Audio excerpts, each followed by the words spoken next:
Baik, pada saat ini saya akan menjelaskan tentang pengertian model, pendekatan, strategi, dan metode pembelajaran, dan juga beberapa pendekatan pembelajaran matematika, seperti pendekatan open-ended, pendekatan pemecahan masalah, dan pendekatan realistik.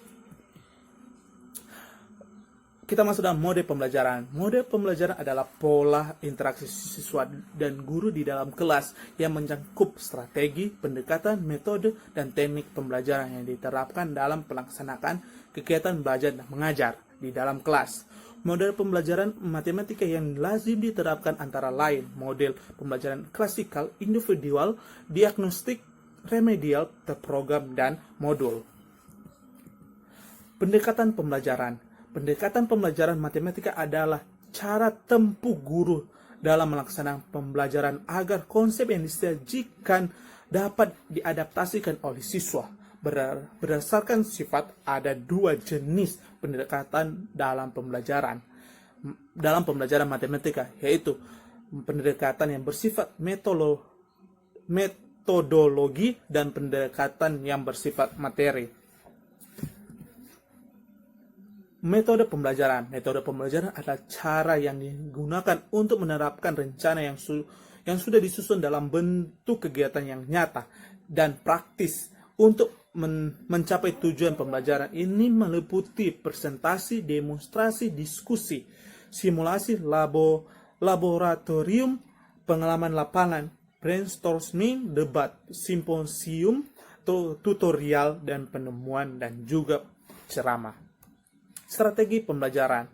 Strategi pembelajaran adalah suatu perencanaan tindakan dalam proses pembelajaran didesain untuk mencapai tujuan dari pembelajaran. Dalam implementasinya diperlukan metode pembelajaran. Kita masuk dalam beberapa pendekatan pembelajaran matematika.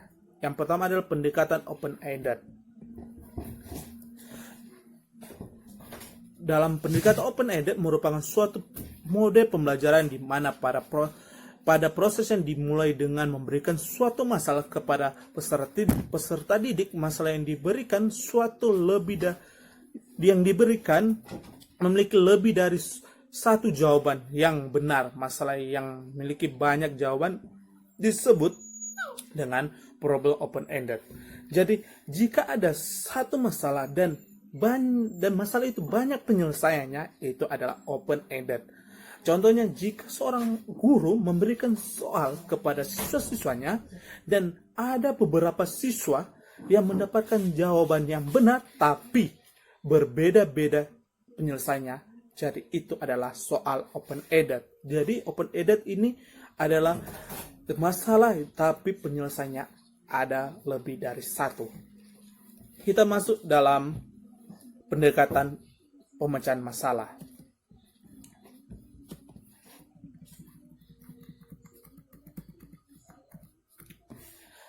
Masalah adalah sesuatu yang mengganjal dan perlu diselesaikan, tetapi kita belum tahu cara, prosedur, atau penyelesaiannya. Masalah matematika berarti soal-soal matematika yang cara menyelesaikan belum kita ketahui.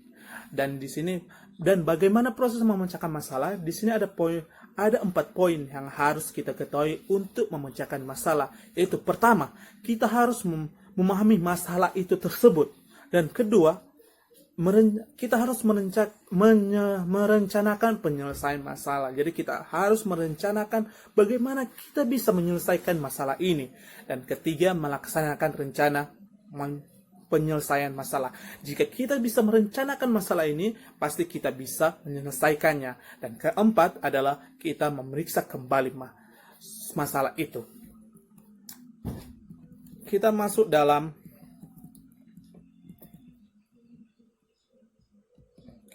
dalam RME. Menurut Prof. Hans,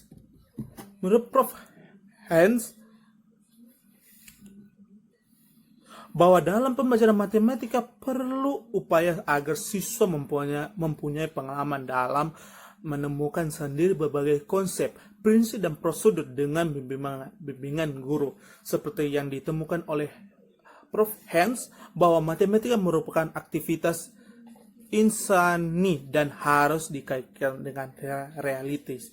Dengan demikian, ketika siswa melakukan kegiatan belajar matematika, maka dalam dirinya terjadi proses matematisasi. Terdapat dua macam proses matematika, yaitu matematisasi, yaitu matematisasi horizontal dan matematisasi vertikal. Matematika horizontal merupakan proses penalaran dari dunia nyata ke dalam simbol-simbol matematika, sedangkan matematika vertikal merupakan proses penalaran yang terjadi di dalam sistem matematika itu sendiri. Misalnya penemuan cara menyelesaikan soal, mengaitkan antara konsep